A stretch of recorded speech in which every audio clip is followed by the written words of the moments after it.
Quelles sont les bases que vous transmettez à vos élèves, En constellation. ouais, en constellation?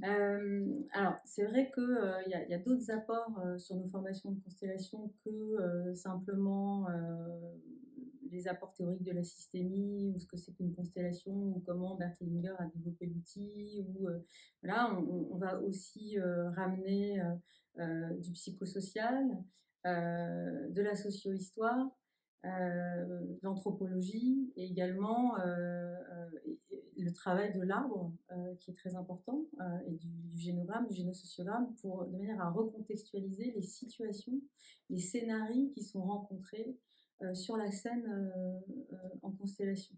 Parce que c'est pas pareil, je sais pas moi, par exemple, une IVG à la génération de nos parents n'est pas la même qu'une IVG à la génération de nos grands-parents, de nos arrière-grands-parents. C'est pas le même contexte, c'est pas la même pratique médicale, et donc ça ne s'interprète pas, ça ne s'élabore pas pour le client, pour le patient de la même façon.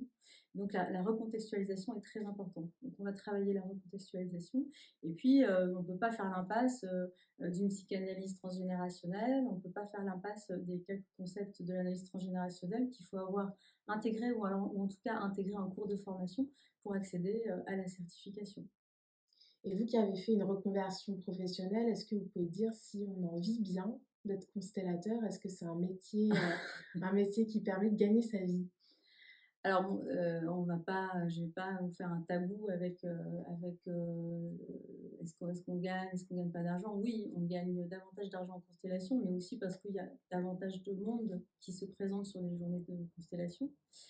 Pourquoi? Parce que c'est un outil qui peut être accélérateur de thérapie, peut être révélateur de problématiques. Donc, il y a beaucoup de personnes qui rejoignent ces groupes, soit pour commencer et démarrer une thérapie, soit pour l'accélérer, soit pour identifier, en fait, pour avoir un autre regard, notamment quand la thérapie peut un peu patiner ou tourner en rond. Voilà. Donc, c'est véritablement ressenti comme un accélérateur, ce qui fait que et puis il y a aussi toute la force du groupe qui accélère le processus.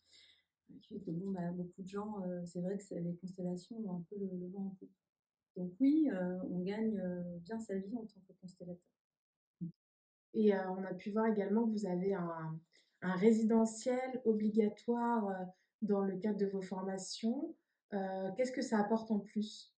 Alors le résidentiel en cycle 1 est fait pour travailler son propre processus lors des constellations.